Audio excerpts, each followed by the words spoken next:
초등부 우리 선생님들 애쓰고 수고하셨는데 당신 멋져. 자, 여러분 박수 한번 해주셔요.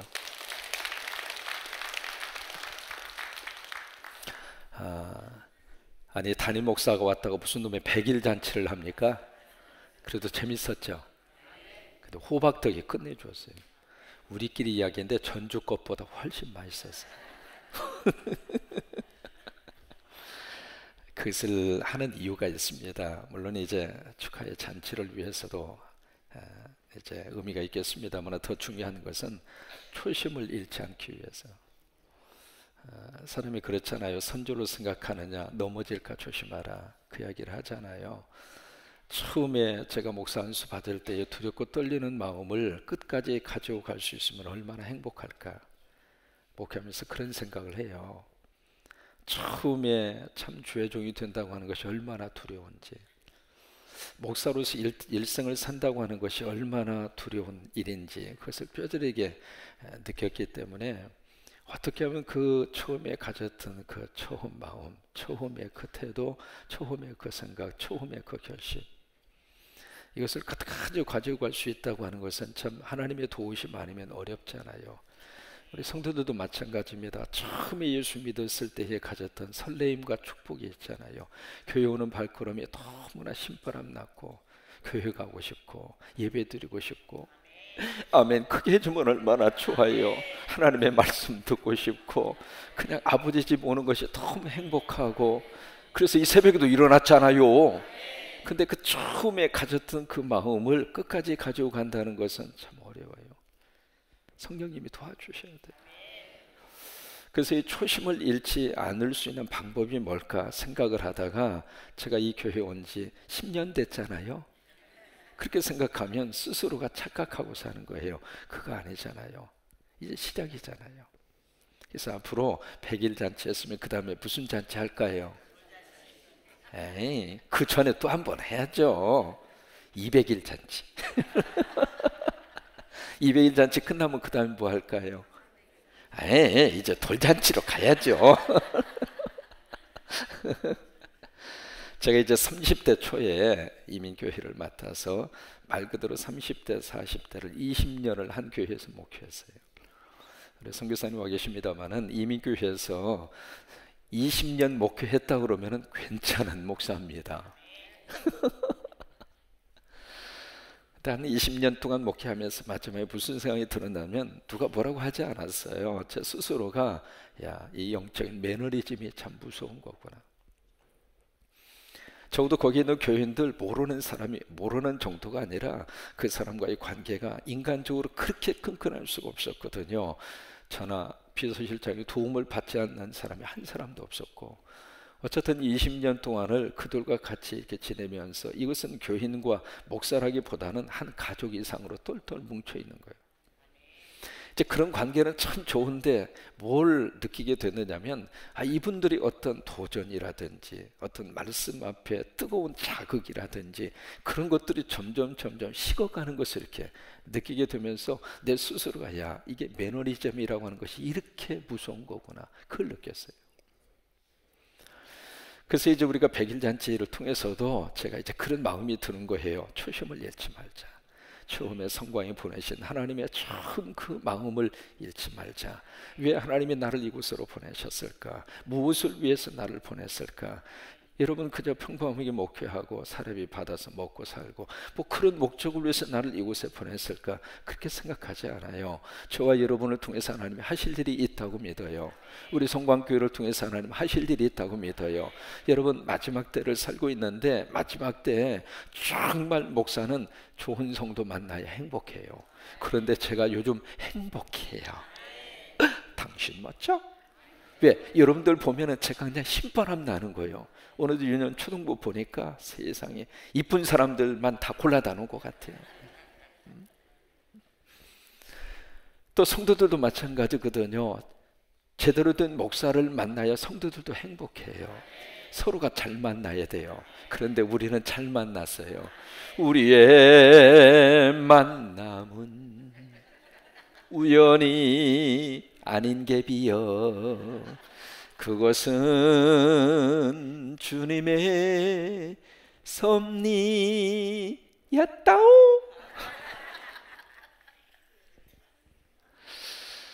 여러분 그 계시록에 보시면은 거기에 초대교회 7교회가 나오잖아요. 그 중에 에베소 교회에게 하나님의 책망하신 내용이 있습니다. 그 책망하신 내용이 바로 뭐냐면 너희가 처음 사랑을 버렸도다. 어디서 그 첫사랑이 떨어졌는지, 어디에서 그 첫사랑이 식어버렸는지 그것을 생각하고 그 다음에 주시는 권면이 있습니다. 처음 사랑을 회복해.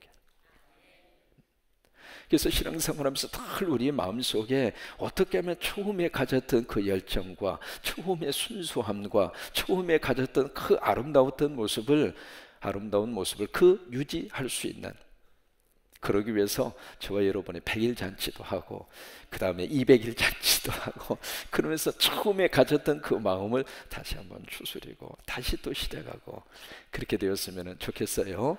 오늘 이 마태 10장은 파송장이잖아요. 제자를 부르시고 소명을 주어서 하나님의 거룩한 예수님의 제자로 이제 세상으로 파송을 하는데, 그러면서 오늘 마지막 부분이 어제 말씀을 못 드려서 다시 본문의 말씀을 다시 읽었습니다. 40절에 보세요. 너희를 영접하는 자는 나를 영접하는 것이요 나를 영접하는 자는 나를 보내신 이를 영접하는 것이라. 거기 보세요. 그럼 너희가 누구일까요? 너희가 예수님이 선택해서 부르신 12 제자입니다. 그러면 이 제자를 영접하는 자, 이 제자를 환영하고 받아들이는 자, 이 제자를 그들이 인정하고 받아들이는 자는 결국 누구를 영접하는 것이에요? 예수님을 영접하는 거예요. 그러면 그 다음에 보시면 예수님을 영접하는 자는 그 다음에 또 누구를 영접하는 거예요? 나를 보내신 자. 그분이 누구일까요? 하나님이죠. 자 보세요. 제자를 영접하는 자는 누구를 영접하는 것이고 예수님을 영접하는 것이고 예수님을 영접하는 자는 곧 누구를 영접하는 거예요? 하나님을. 그러면 제자를 영접하는 것이 결과적으로 누구를 영접하는 거예요? 하나님을. 여러분 여기에서 두 가지 참 하나님의 음성을 들을 수 있습니다. 첫째로 제자는 제자 대화해야 되겠구나.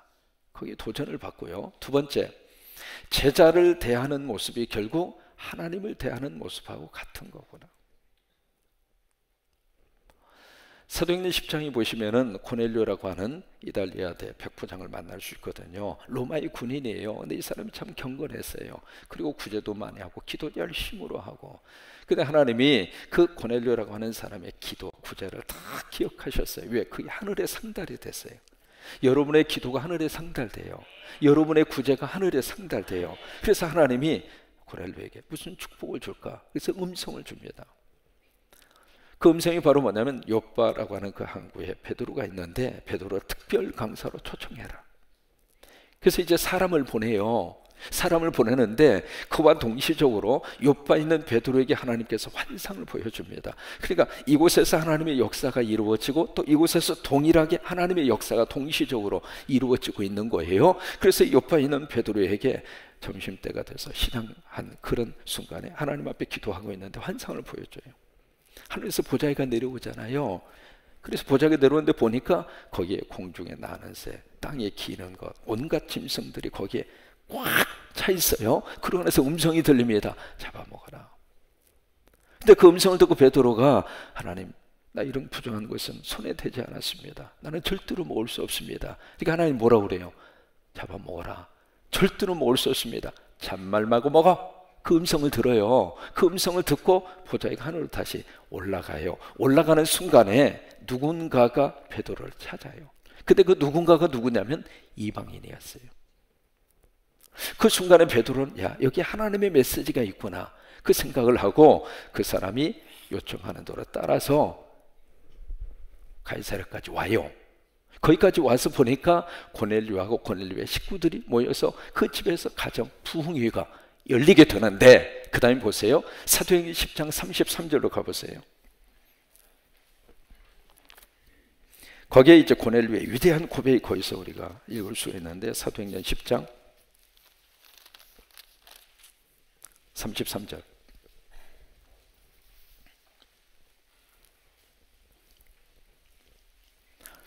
같이 한번 읽을까요? 내가 곧 당신에게 사람을 보내었는데 오셨으니 잘하였나이다. 이제 우리는 주께서 당신에게 명하신 모든 것을 듣고자 하여 다. 자 보세요. 누구 앞에 있는 거예요? 지금 강사는 누구예요? 베드로. 지금 베드로 특별 강사가 와서 말씀을 증거하기 위해서 딱 섰는데 고넬료의 고백은 내가 강사님 앞에 있습니다. 그렇게 말하지 않았어요. 지금 누구 앞에 있는 거예요? 하나님 앞에 있는 거예요. 그러니까 이 베드로를 통해서 하나님이 무슨 말씀을 주실 거예요? 하나님 말씀을 주실 것이라고 하는 것을 고넬료가 알았던 거예요. 그래서 저는 이 33절 말씀이 우리 설교를 듣는 성도들에게 아주 중요한 태도이거든요. 뭐냐면 이제 우리는 주께서 당신에게 명하신 모든 것을 듣고자 하여, 듣고자 해서 우리가 사람 앞에 모여 있는 것이 아니라, 설교자 앞에 지금 앉아 있는 것이 아니라 하나님 앞에 있습니다. 여러분 이 새벽에 하나님 앞에 나온 거예요. 하나님의 음성 듣기 위해서 온 거예요. 그래서 제자들을 파송하면서 너희들을 영접하면 나를 영접하는 것이고, 나를 영접하면 하나님을 영접하는 것이다. 그래서 설교자의 말씀에 아멘하면 그 아멘이 하나님의 말씀 앞에 아멘하는 거예요. 그러니까 설교자는 하나님의 말씀을 증거해야 할 책임이 있고, 또 하나 성도들은 그 말씀을 하나님의 말씀으로 받아야 될 책임이 있는 거예요. 데살로니가 전서 2장으로 갑니다.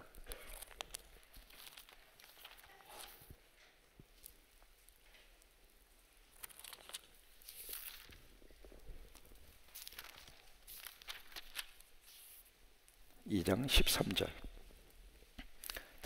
데살로니가 전서 2장 13절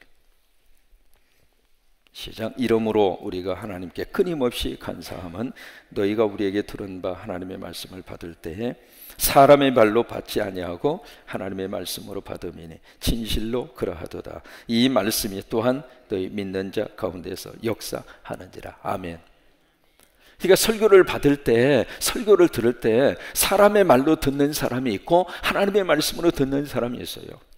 근데 하나님의 말씀으로 받으면 그 말씀이 내 속에서 역사가 나타나는 거예요. 그러니까 하나님의 말씀으로 받는 그곳을 마가 4장으로 가서 보실래요? 어떻게 표현을 하고 있는지. 마가 4장 20절. 여러 군데 찾아서 미안하지만 이래도 감사한 거예요. 마가 4장 20절.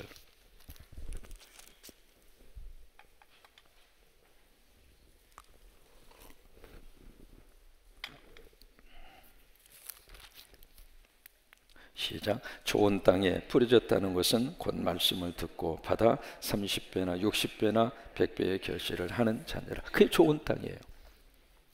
이게 좋은 땅이라고 하는 것은 하나님의 말씀을, 설교를 들을 때 그 설교를 아멘으로 하나님의 말씀으로 받는 땅이 좋은 땅이에요.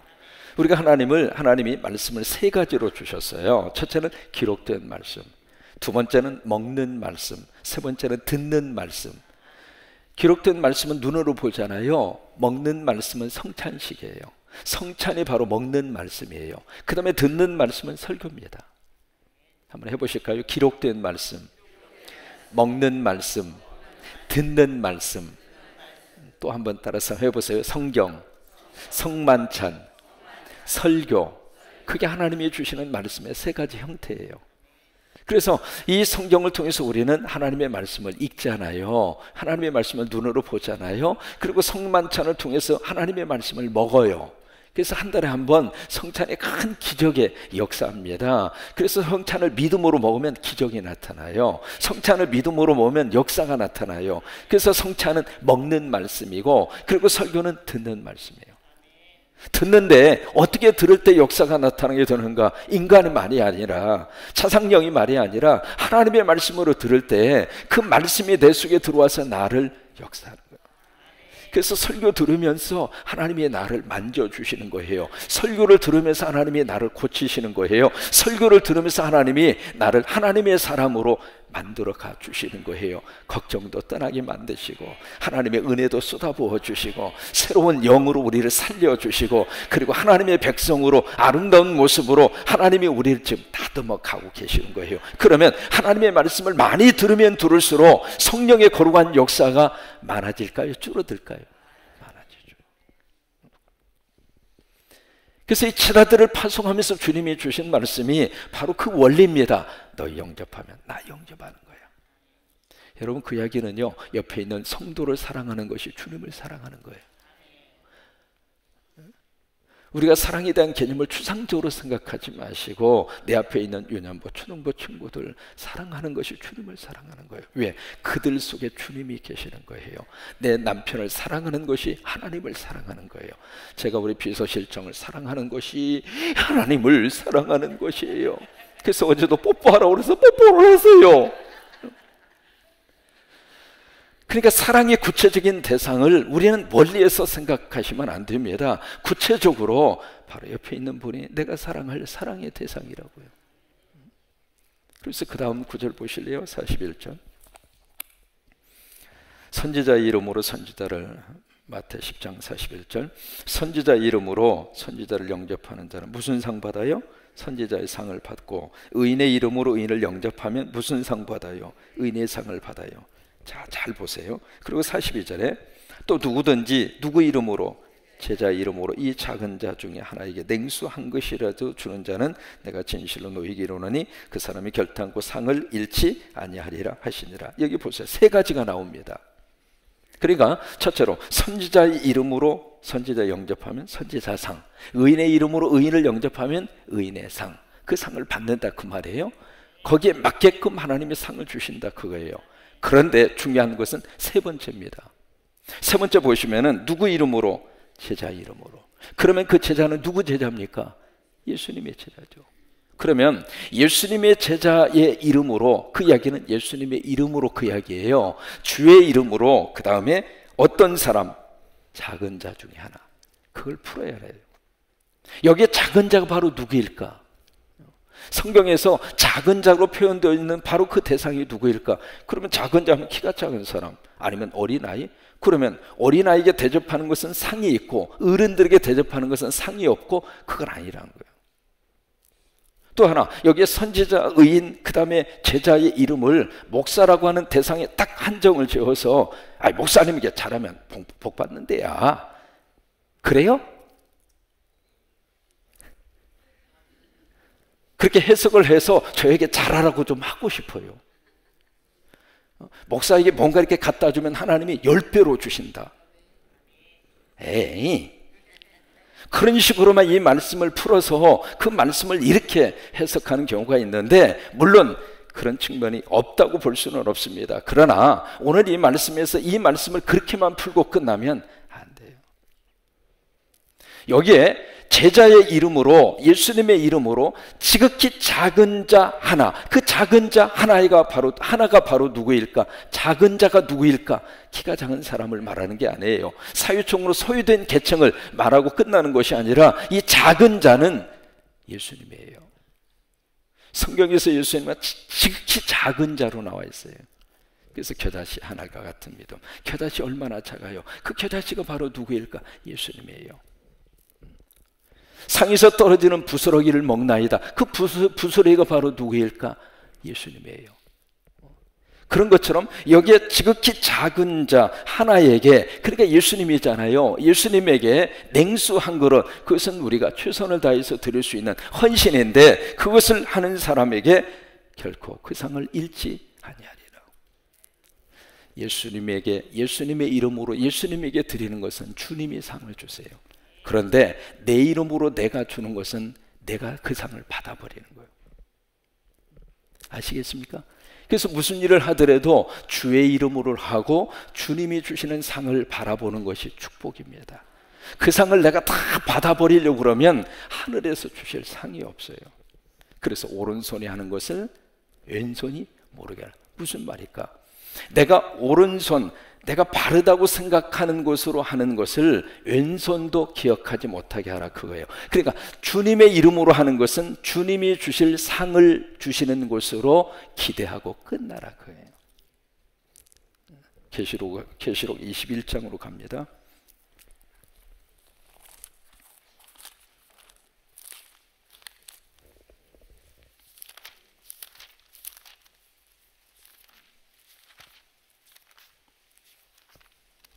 요한계시록 22장 12절 말씀.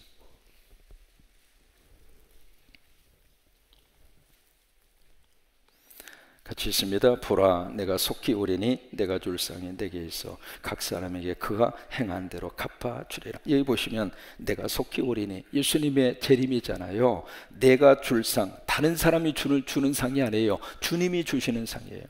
그러니까 예수님이 줄 상이 누구에게 있느냐면 주님에게 있다 이 말이에요. 그러니까 예수님의 손에 예수님께서 주실 만한 상을 주님이 가지고 계시는데 각 사람에게 그가 행한 대로 갚아주리라. 그러면 그가 행한 것이 바로 무엇일까? 주의 이름으로 주님에게 드린 것. 그것에 대해서 주님이 상을 주리라. 바로 그거예요. 저와 여러분이 그 믿음의 귀한 원리를 마음속에 잊지 않았으면 좋겠어요. 그래서 다시 한번 마태 10장으로 가서 보십니다.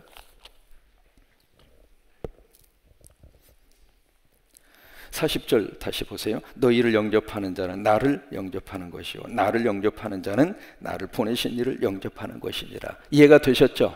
그러니까 제자를 영접하는 것이 예수님을 영접하는 것이고, 예수님을 영접하는 것이 하나님을 영접하는 것이고, 그러면서 41절 선지자 이름 의인의 이름으로 영접하는 자는 의인의 상을 받지만, 42절에 누구든지 제자의 이름으로, 예수님의 이름으로 이 작은 자 중 하나 예수님에게 드리는 것은 결코 그 상을 잃지 않으리라. 그래서 주의 이름으로 하면 주님의 이름으로 주실 상을 기대하고, 거기서 하나님이 주시는 은혜와 하나님이 주시는 축복을 바라보고 감사하고 살 때, 그때 하나님이 주시는 축복이 우리에게 부어지게 되는 거예요. 근데 이게 자꾸 이렇게 우리가 헷갈리는 이유 중에 하나가 그 상을 땅에서 다 받으려고. 그래서 우리가 주님 앞에 헌신하고 시험 드는 이유가 바로 그거예요. 내가 이만큼 했는데 왜 몰라주는가? 내가 이만큼 했는데 왜 몰라주는가? 우리 선교사님 새벽에 와 계십니다만은 그 이제 중앙살림의 그 배를 만들 때 사실은 저도 그렇게 역사가 나타날 줄은 몰랐거든요. 그래서 갔다 온 지 일주일 만에 하나님께서 5억을 주시게 되는데 이걸 어떻게 할까? 그러다가 순간적으로 하나님께서 지혜를 주셔서 당신 이름 밝히지 말라고. 여러분, 전주라고 하는 도시에서 5억이라고 하는 액수가 작은 액수가 아니거든요. 그렇다고 뭐 전주에 큰 사업을 하시는 분이 그렇게 많은 것도 아니고. 그래서 이제 당신 이름 밝히지 말라고. 그래서 어떻게 할까요? 그래서 그러면 교회 이름으로 직인을 내가 줄 테니까 은행에 가서 돈 집어넣고 통장을 만들어서 교회 직원 찍어가지고 그 통장 가지고 오라고. 그래서 이제 그 통장을 딱 가지고 왔는데 숫자가 하도 많아가지고 숫자를 열심히 내가 헤아려 봤어요. 하나, 둘, 셋, 넷, 다섯. 숫자가 많긴 많더라고요. 이제 그렇게 한 이유가 있습니다. 뭐냐면 교회 안에 큰 액수의 헌금을 딱 바치는 순간 교인들의 시선이 누구에게 쏠릴까요? 그 사람한테 가는 거예요. 그럼 그 사람이 그것을 받을 만한 믿음의 그릇이 있으면 괜찮은데, 만약에 받지 못한다면 그때부터 그 사람이 그 교회의 의인이 되어 있는 거예요. 그래서 중앙살림오라고 하는 이 배 이름만 나오면 누가 헌금했다, 누가 헌금해서 그 일이 이루어진다. 그러면 그 헌금한 사람이 직접적으로 선교 현장하고 만약에 연결이 된다고 생각해봐요. 그 사람이 무슨 말을 하면 선교사님이 안 듣겠어요? 안 들을 수가 없이 헌금한 사람이 있는데. 그래서 지금까지도 공개적으로 그것을 누가 헌금했는지 몰라요. 저도 이야기 안 하기로 했고, 뭐 본인이 말을 하면 어쩔 수 없습니다만은 어쨌든 지금까지 그 비밀을 지켜주고 있고 앞으로도 지켜줬으면 좋겠어요. 바라기는 어쨌든, 그러니까 주님의 이름으로 했으면 주님이 주실 상만 바라보고 끝나는 게 좋아요. 거기가 예수님의 이름으로 하고 상은 다른 사람에게서 받고 그거 아니라고 하네요. 그러니까 철저하게 주의 이름으로 했으면 주님이 주시는 상이었어요. 그것을 바라보고 그것 때문에 우리가 시험 들지 말고 더 주님 앞에 헌신하고 주님 앞에 더 멋진 모습으로 영광 돌리고, 그래서 우리 때문에 예수님의 이름이 드러나는 것이 최고로 행복한 거예요. 내 이름 드러나지 말고. 여러분, 내 이름 석자는 천국에 있잖아요. 예수 믿는 순간 여러분들의 이름은 천국에 있어요. 그 이름 영원히 지워지지 않아요. 그러면 내 이름이 천국에 있는 것으로 감사하고 이 땅 위에서는 나를 통해서 주님이 드러나는 게 행복이에요. 다 감추고, 전부 다 감추고. 제가 미국에서 20년 목회하고 마지막 고별 설교를 할 때 평소에 생각을 했어요. 내가 무슨 설교를 하고 고별 설교를 할까? 그러다가 이렇게 몇 분을 보니까 고별 설교하는 시간이 너무 길어. 제가 느꼈을 때 개인적으로. 그래서 나는 저렇게 안 하겠다 생각하고 고별 설교하는 날 딱 두 마디 했어요. 여러분 만나서 목회 행복했습니다. 감사합니다. 목회 잘하고 끝나고 갑니다. 끝! 그러니까 사람 이름 드러내지 말고 주님의 이름이 드러나도록 제자 이름으로 이 지극히 작은 자, 그 작은 자가 주님이라고 하는 것을 기억하시고 주님에게 예수님의 이름으로 예수님에게 한 것은 예수님이 상을 주세요. 그 상 잃어버리지 않아요. 여러분 그렇게 멋지게 믿음 생활하시게 되기를 주의 이름으로 축원합니다. 같이 우리 찬송합니다.